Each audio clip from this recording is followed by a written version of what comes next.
welcome back to my channel. I'm headed to go get some dinner, so I just thought we would chit chat and talk about what is the state of my current academic, like what am I gonna do. So first I want to give you guys an update on what's been going on with my class that I took. So I told you guys that she said I cheated on the exam, and she let me retake it, and I retook it and got the literally same exact grade that I got before. So she gave me half credit for it. When she gave me half credit, I was looking at getting a D in the class. I believe I told you guys I had like a 67 in the class, which is very unfortunate because the class isn't that hard and it's not worth getting a D. And when you that does terrible things to your GPA. So if I did decide to continue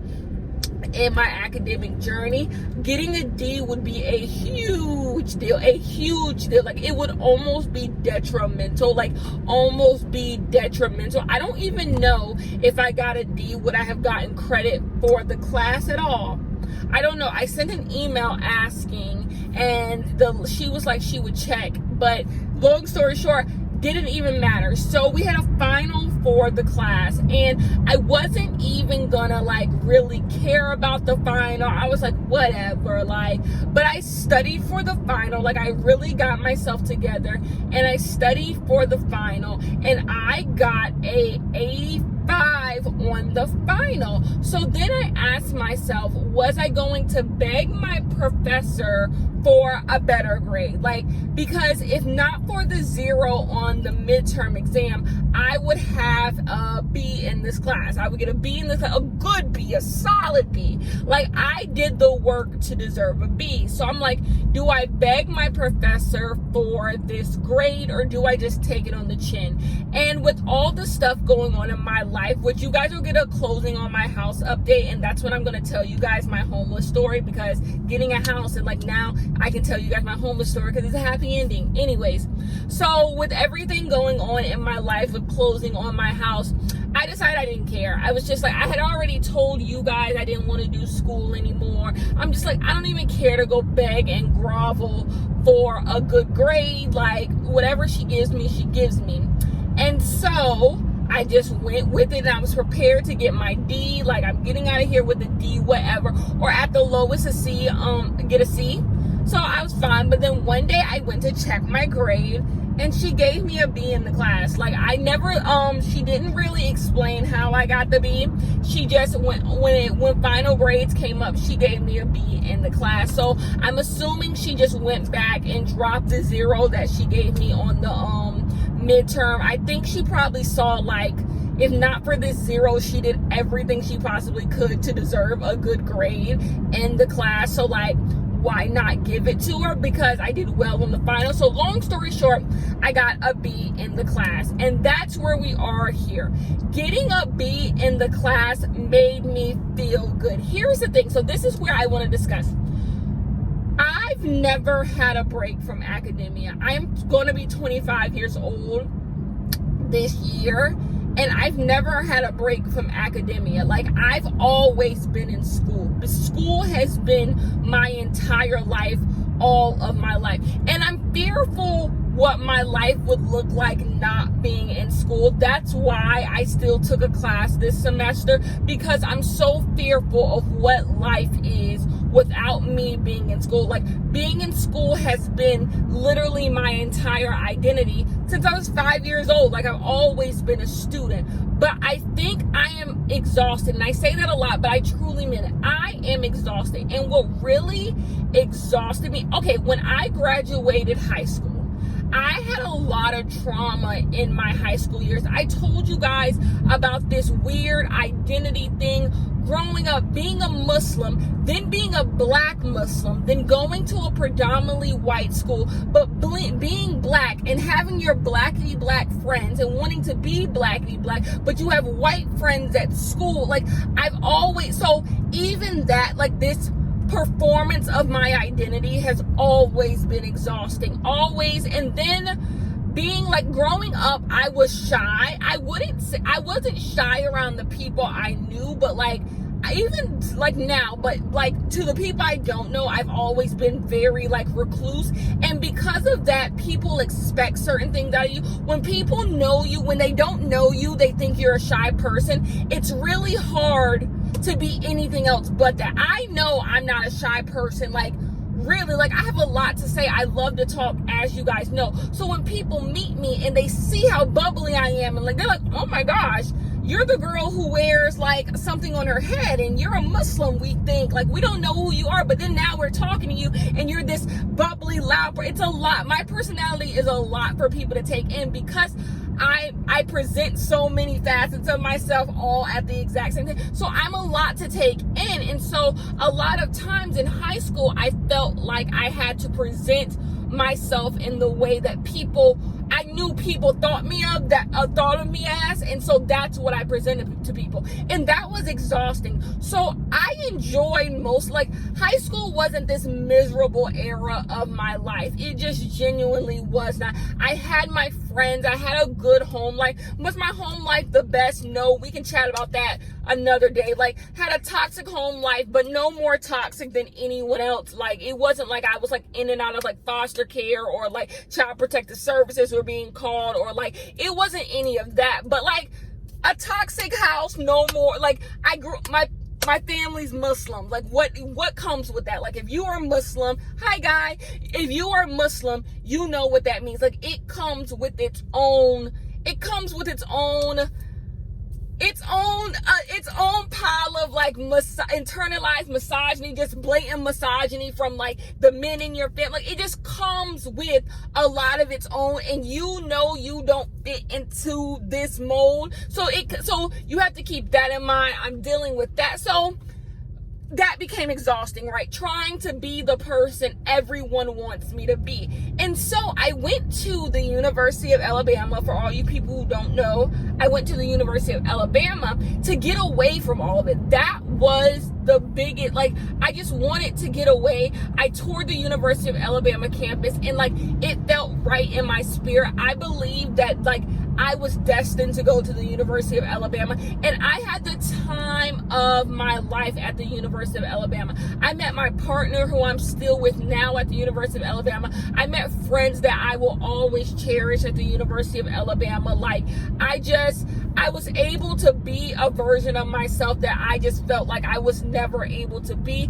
I wasn't wild and crazy, but like, I had fun. Like, I had a good time at the University of Alabama until I didn't. The University of Alabama, yes, I had a good time and there were good days. And oftentimes when I'm sitting on my couch, I think back on everything and I'm like, oh my gosh, I miss those days. But I would never go back to those days, if that makes any. I feel like those 4 years of my life were very important in the story of Kenya, but I don't look back on those days and want to go back, because those days had so many growing pains, and it's the reason why I'm so exhausted with academia now. Like, school-wise, I was fine at the University of Alabama, especially when I decided I wanted to be an English major. I wanted to read books all day. I wanted to learn about books all day. Like, I was good once I get. So the school part was fine. It was everything else. You guys don't understand. My sophomore year of college, I switched departments 3 times in 1 month. Like, I got in verbal altercation. The first time, like, my first almost physical fight was in my own apartment. You guys don't understand. My room, I got into a physical altercation with a girl who had a gun in her room. That's how fed up I was. I'm like, if she's gonna shoot me, she's just gonna have to shoot me today. Like, but that's the stuff. And now that I'm out of those situations, I see how toxic those situations were on my life. Like, those 4 years at the University of Alabama aged me in a way. And I could say it aged me for the better, but like, you shouldn't have to go through extremely toxic situations to get to to become an adult, I guess. So, but those situations were extremely toxic. Go watch my roommate from hell story, because she's the one who had the gun. But And she didn't even go to the University of Alabama. She was some random girl who lived with us. But like that, I kept getting thrown into shitty situation after shitty situation. And like, you guys don't understand. This girl would stay up till like 6 o'clock in the morning, and her loud friends. And you guys don't understand. I would argue with. I was so defeated. Like, that's what I would describe my many moments at the University of Alabama.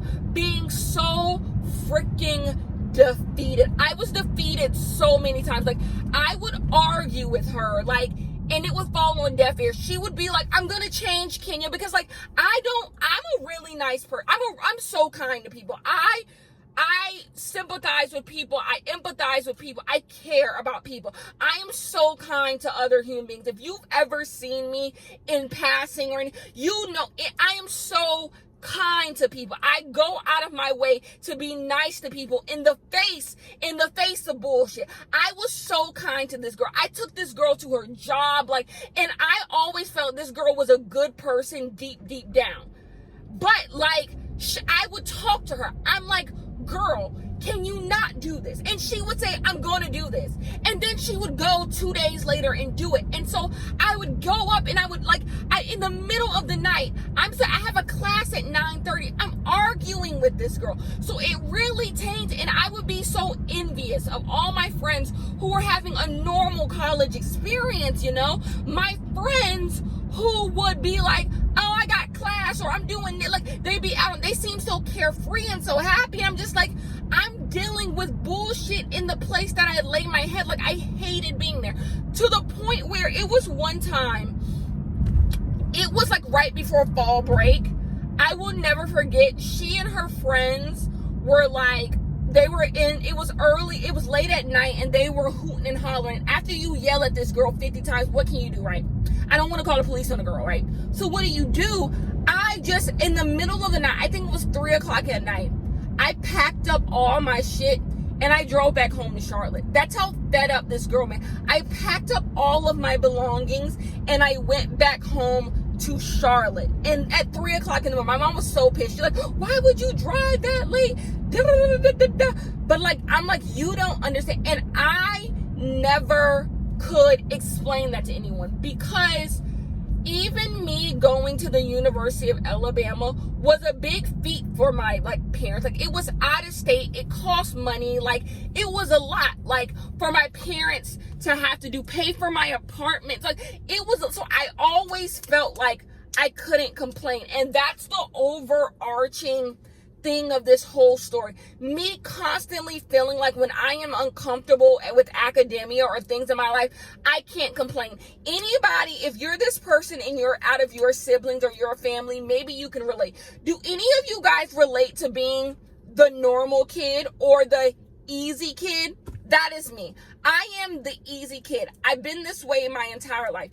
It's never taken much to raise me, if that makes any sense. I've never been a problem child. I've never had issues. No one ever had to come up to the school and talk to my teachers. I never had certain issues. I didn't complain a lot as a kid. I was just easygoing, and that's just how I am by nature. Like, a lot of people, like, I say this, and I'm just easygoing by nature. I don't know why I'm like this. I'm just easygoing. Like, it doesn't take a lot to pacify me, I guess. Like, I'm an easygoing kid. But the issue with being the easygoing kid is that when you're going through shit, no one cares, right? Because everybody has their own shit they dealing with, right? So if you're known for the easygoing kid, it's hard to change that. It's hard to get people out of their Kenya's good mentality, and Kenya needs help. And oftentimes, when I was at the University of Alabama, I needed help. Like, I needed help. Like, you guys, it makes me cry, because I needed genuine help, and I needed genuine support. And I don't feel like I got that genuine help and genuine support until I met my partner, my junior. I guess we started like dating, like my junior year of college. Like, that is when the first time I felt like, okay, if something happened to me down here, someone cares. Like, it was, and this is not a slight on any of my family, because I also didn't tell them I was going through shit. It was just like, I felt like in myself, if I had, like, if my other siblings were going through this type of stuff, it would go without question to come check up on them, like, to come help, like, to see what's going on. Like, y'all know y'all haven't sent me money in months, and I don't have a job. So you know I'm down bad. But no one checks on the easygoing kid. They'll figure it out. And of course I figured it out, because that's what Kenya do regardless. Like, Kenya figures it out regardless. So, I say that to say, all of this shit going on, and also I have to make good grades. Also, I have to figure out how to graduate. Once another time of just being exhausted. And then that gets me into, and mind you, still don't take a break. Still don't take a year off. Still don't take less classes. I'm taking more classes than I've ever taken. Doing great in the classes. Like, still showing up. Still showing up and being a good student, because being the good kid, you have to do that, right? You can't let outside noise stop you from being the good kid and making the good grades and doing the good. Like, you can't be on academic probation and you're the good kid. Like, you have to show up all of the time, because you are the stability. If Kenya's doing bad, imagine what the rest of her siblings are doing, because you're the stability. So you feel, who knows what people actually think of my family. So it's how I felt, right? And so I remember one moment. I say I never asked for anything. I remember one moment. So I was taking my groceries upstairs to my, when I was in college, and I accidentally stepped on my phone while I was, like, moving my groceries. I just stepped on my phone and completely demolished my phone. And I went to my mom and I said, Mom, I don't have a phone. And my phone is what I use to, like, travel, like, to go from Alabama back to Charlotte. I'm like, I can't even get home because I don't have a GPS. Like, I drove a 2006 Toyota Corolla. Ain't no GPS in that bitch. Like, I don't have any way to get home, Mom. And, like, my mom just seemed like she did not care. Now that I've lived some years, it's like, your parents can't care about everything that you're going. They can't care, because if they care about everything you're going through, they'll run themselves ragged. I think a lot of people don't have sympathy and they don't empathize with their parents and what their parents are going through, and that they can't care about every little thing that you're going through. But in that moment, I felt so alone. I felt so alone. And that's how I felt all of my years. But it gets worse, because you guys know I got evicted from my apartment my senior year at the University of Alabama. Just evicted. Shit on the street. We'll get into that story once I close on my house. But shit on the street. I never dropped out of school. I never took a time off of school. You guys, when they put my shit on the street and told me I couldn't live there anymore, number one, the 2 weeks leading up to knowing I was going to get evicted, because I knew I was going to get evicted. Like, you don't just wake up to your shit on the street. You get eviction notices, y'all. The 2 weeks leading up to that moment, like, were the most depressing moments of my life. I still showed up. I was making YouTube videos at that time. Still showed up for YouTube. Still was showing up to school. Still was doing everything to still be that good kid. But I was down bad. I was down. I don't think anything had happened in my life besides people I love dearly, like, passing away, could match feeling that. Like, no one should ever feel, I pray no one feels the way I felt that month of my life. I will never forget. It's November of 2018. That month of my life, the worst month of my life. It used to hurt seeing the sun come up in the morning. Like, not being asleep was was the worst fate. Like, I used to sleep all day if I had a chance, because it meant that I didn't have to deal with the reality that any time someone could kick. I used to love the weekends. Because on the weekends, it meant that no one could evict me. No one's going to evict you on the weekend, right? And so the weekends were great. Like, if I made it to Friday afternoon, that means I wasn't getting evicted, and I had 2 days of just peace, right? So eventually, that November 2018, I did get evicted. And people stole, like, we'll talk about that in the my homeless video. So then I still had to go to school. Thankfully, it was winter break. So the stuff I did have, I moved to Atlanta to go live with my boyfriend. So I was forced to go live with my boyfriend. My boyfriend and I hadn't even been in a relationship more than, 9 months? And I was living with him. A boy that I met in college, he had graduated and had a normal job. I lived with him. I just moved in with him. I had no choice. So Atlanta to Tuscaloosa, where the University of Alabama is, about 2.5 hours. So the final semester of my college year, which is probably when most of you guys met me, I was driving 2.5 hours every single day to college. 2.5 hours. Still showing up to school. Making great grades. I had the most successful semester of my life. Still showing up to school. By the way, I say November of 2018 is the worst year of my worst month of my life. I also destroyed my car. I got in a wreck and it was my fault. Destroyed my car. Spiritual warfare was happening in my life. I was down bad. But I still showed up to school, drove 2.5 hours every single day with no money in my bank account, trying my damn best. And I did it. Done. Never skipped a beat. No one, not a single person who was at my school could tell you I didn't live in Tuscaloosa. Because that's how much I showed up. I showed up to class on time. I did the work every single time. So after going through those traumatic 4 years, did I take a break? No. I took the LSAT twice. Second time I took the LSAT, one of the highest scores of probably anyone who went to Bama at that time. I'm not even going to lie. I aced my LSAT. Aced it. Went to my law school, applied to my law school, got a huge scholarship because I aced my LSAT. Did I think to myself, can you take a break? Hamilton. No. I went off to law school. I did it. Because what else do you do? Miserable.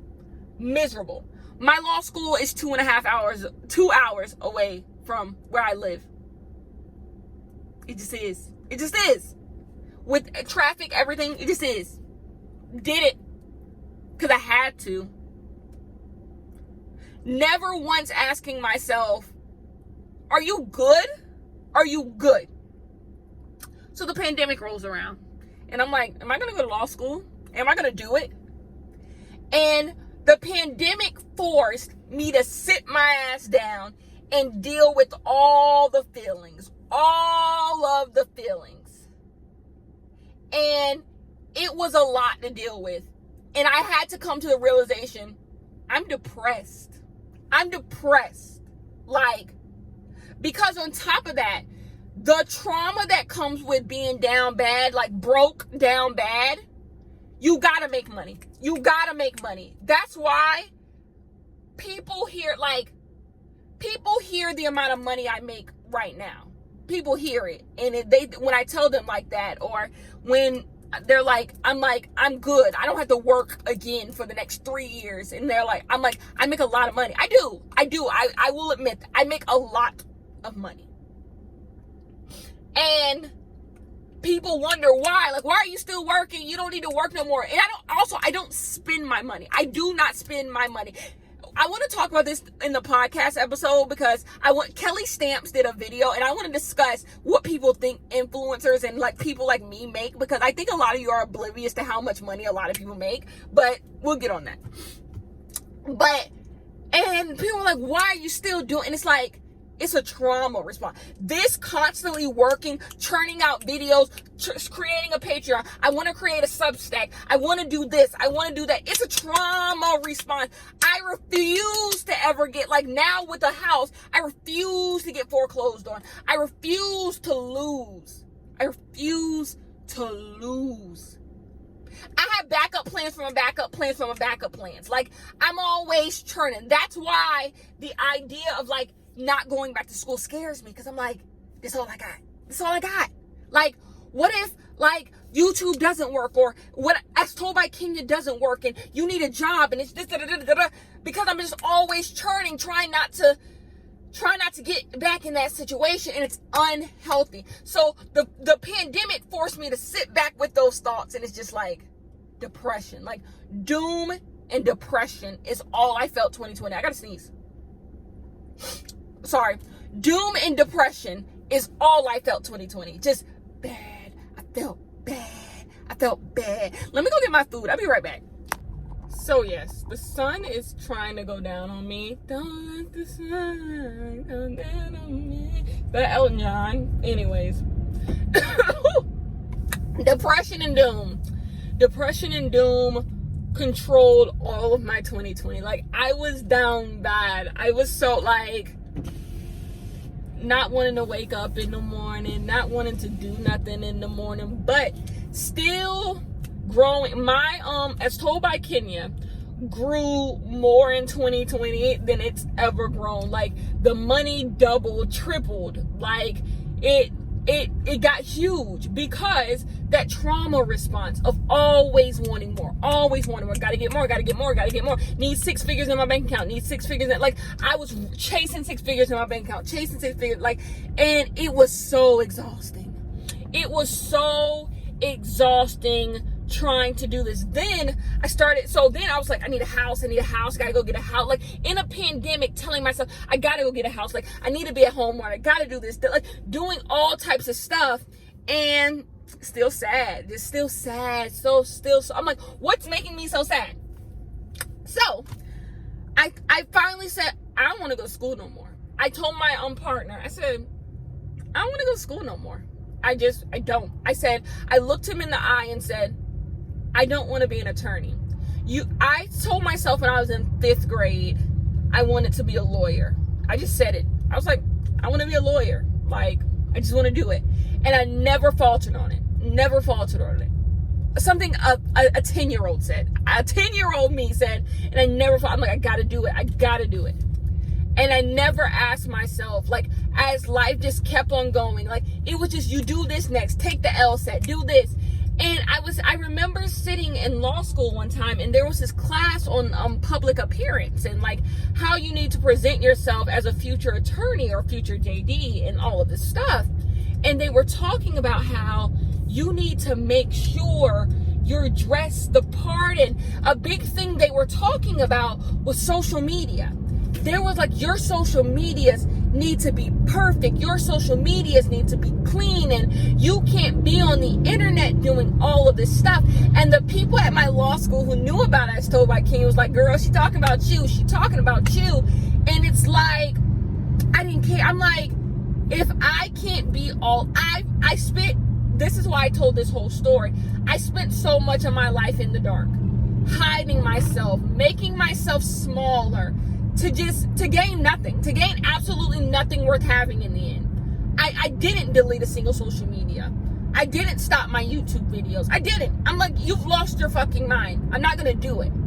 And I'm like, and then the biggest part is because I don't want it that bad. Like, I see people who want to be attorneys, and I see the people in law school, and it's like, they want it so bad. And I'm like, even before I had money, I ain't wanted this bad. I haven't wanted it this bad since I was like in high school. Like, I'm like, I don't want it. And then I had a friend, she was also in law school, and she dropped out to go be a flight attendant, and she's the happiest she's ever been. She was telling me how happy she was and all this stuff. And I'm like, I was envious. I'm like, you did it.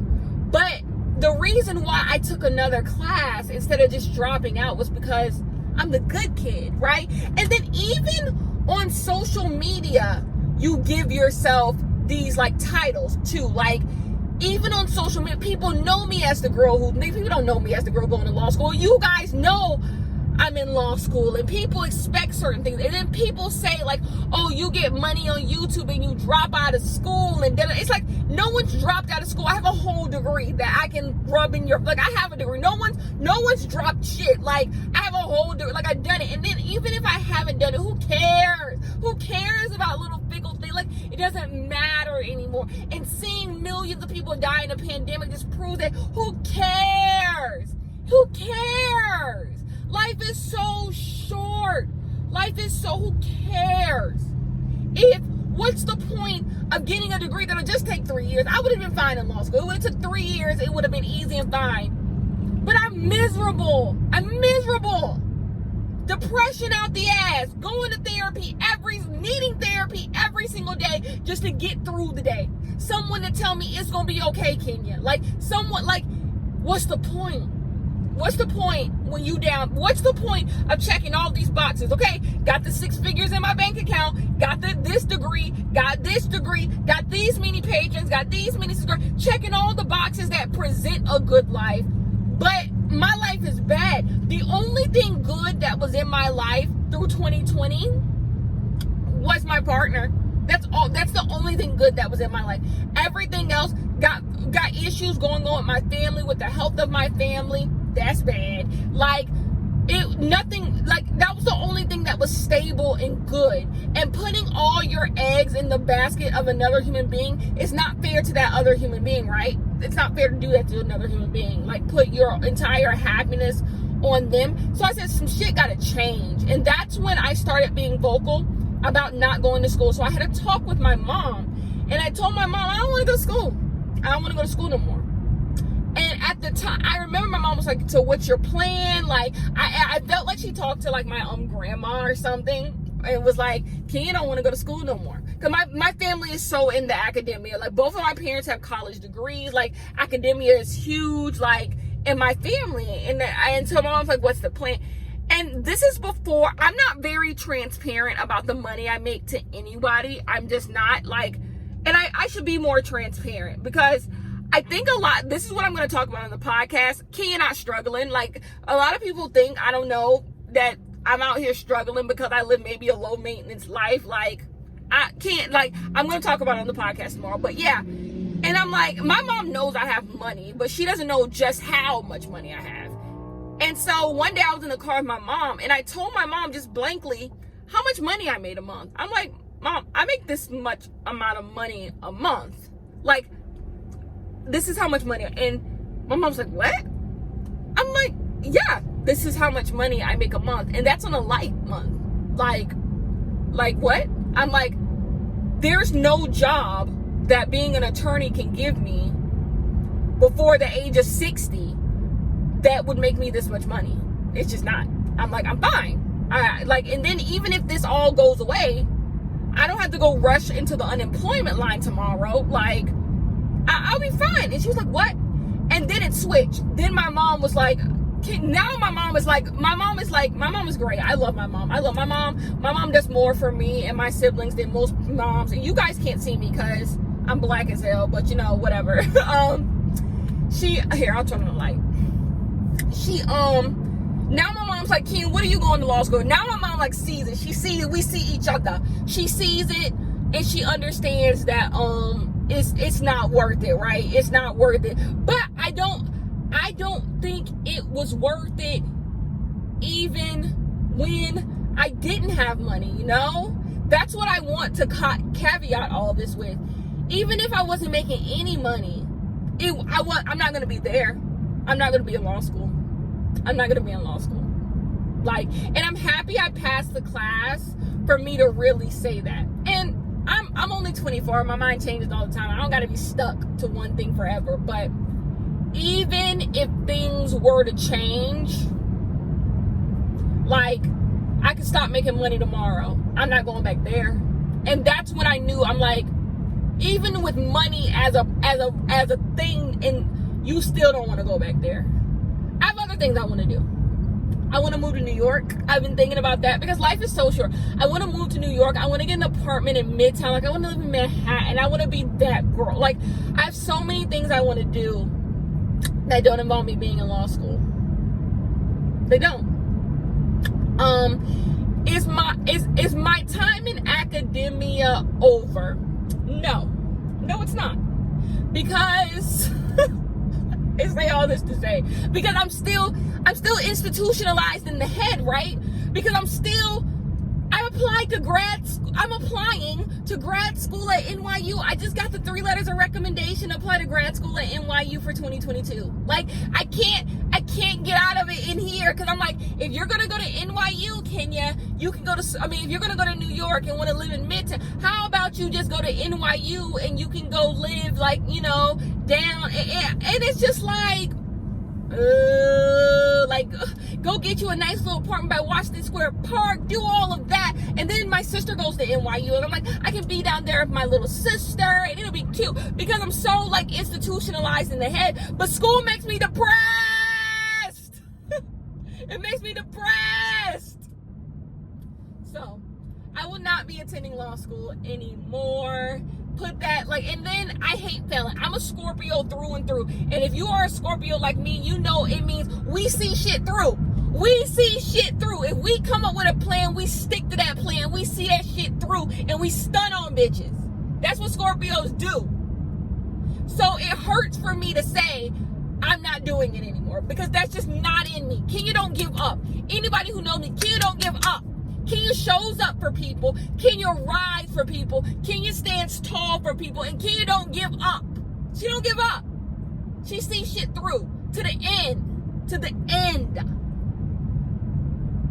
Not this thing, though. I can't do it no more. I never took a break. For the past 20 years, I've never taken a break from presenting this image of being good. This is the first time I've been able to say, I'm not good. Like the other day, me and my boyfriend were just watching TV, and I made a joke about him. And it was a mean joke, but he knew it was a joke. It didn't hurt his feelings or anything. Like, we were fine. That's how we joke. But I'm like, but then I made another joke, and I kept joking on him. And I'm like, I am so sorry. I'm just depressed. I'm lashing out on you because I'm depressed. Sorry. I was like, I don't know if you noticed, but for the past week, I've been having a depressed episode. That's why I haven't been doing anything. I just had to say it. And I've never felt comfortable saying this. Coming to terms with my horrible ADHD. I have ADHD. I have bad ADHD. And then coming to terms with my depression. I've been okay with not being okay more in the past 7 months than ever. And it feels good because it's part of growing back better, I guess. I don't know what to tell y'all. Anyway, so that's the end of this. I guess we're just telling y'all that I quit. Tomorrow, Thursday, I think you guys will be getting a podcast from me. In the podcast, I really want to discuss influencer culture and the illusion of struggle that a lot of influencers portray to stay relatable, and what a lot of influencers are making, and specifically myself, right? I'm calling myself to the red table a little bit, because with what Kelly Stamps video about making $40K a month, and then I saw Kimberly Nicole Foster on her channel. She was discussing how much she made a month, and I thought she was being so I'm relatable. I want to discuss some things, because I want people to see that things are a lot different than what they seem, I guess. A lot of people claim to know things that don't know anything. That's more so what it is. I saw the comments in Kelly Stamps' video when she said she made $40K a month. And I'm like, so people just are around here thinking they know so much, and they know nothing. People are shocked Kelly Stamps makes $40K a month, and I'm like, I could have told you that. If you would have asked me how much I thought Kelly Stamps made, I would have said more. People are really mind blown, but we'll discuss. Look, it's always fun over here, right? We'll have some fun on the podcast tomorrow. Anyways, I love you guys so much. I'll see you guys in the next one. Bye, Patreon.